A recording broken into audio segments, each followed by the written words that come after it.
In the darkest hours of the Great Depression, a terrifying wave swept the nation, and three dreaded words became the fuel of nightmares.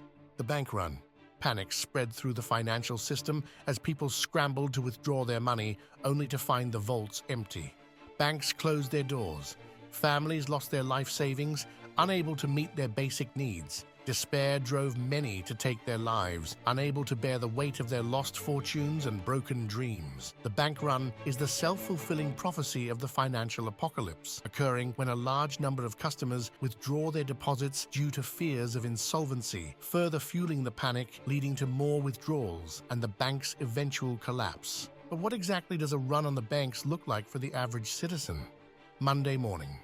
Our story begins on a cold morning in December, but as dawn breaks, the mood shifts from calm to chaos. Inside the local bank, employees prepare for the day, unaware of the storm about to unfold. It starts with a whisper. A merchant attempts to sell his bank's stock, but is strongly advised not to. Rumors begin to circulate that the bank, a trusted institution and a cornerstone of the community, might be insolvent. Tuesday morning, an article is printed in the local paper. By mid-morning, the rumors have turned into action. A line begins to form outside the bank. The crowd grows as panic spreads. Employees assure depositors their money is safe, but uncertainty prevails. The bank is heavily invested in the stock market and is now facing liquidity issues. Wednesday morning. Within days, the withdrawals accelerate. Distraught depositors arrive, infected with rumors of yet another bank failure. The line stretches around the block, and the bank's reserves are dwindling. Nearby businesses watch nervously, fearing the economic ripple effects. Word spreads quickly from shopkeeper to mailman to homemaker.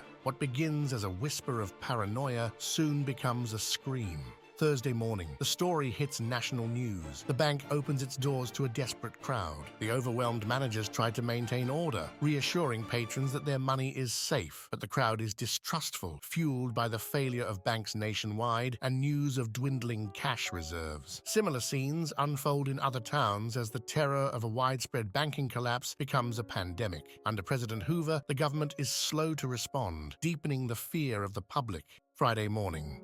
The day starts with a grim reality. Bank reserves are in fact depleted. Cash withdrawals are being rationed as the tensions mount. Some customers are lucky enough to leave with their money, while others depart in despair, the future of their next meal in the balance. Outside, police arrive to maintain order. By the afternoon, bank vaults are nearly empty. The manager makes a crucial decision to close the doors, pending further instructions from the Federal Reserve. Furious depositors, left without their savings, face the weekend with anxiety and despair. By Saturday morning, the impact is immediate. Local businesses face cash shortages and are unable to operate. The viability of hundreds of local jobs on life support. Families struggle to buy necessities. Desperate depositors who found themselves without access to their means of survival often engaged in violent protests, sometimes leading to riots, looting, and the vandalization of local banks. Yet, through the depths of despair, there was a silver lining. The community comes together,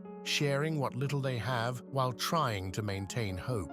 As the week ends, the future remains uncertain, but the ordeal has planted the desperate seeds for change. The community reflects at church services and town meetings, discussions focused on how the community could provide aid rather than wait for government assistance, with people often exchanging goods and services as barter networks and local currencies emerged as alternatives to the failing US dollar. Farmers and workers formed cooperatives to pool resources and share profits. Labor unions grew stronger, advocating for workers' rights and better working conditions. The crisis has exposed the vulnerabilities of the American banking system and ignited a call for regulation. The run on banks during the Great Depression was one of the most turbulent periods of financial history, and a lesson on how individuals and societies approach economic challenges, community support, and effective government intervention.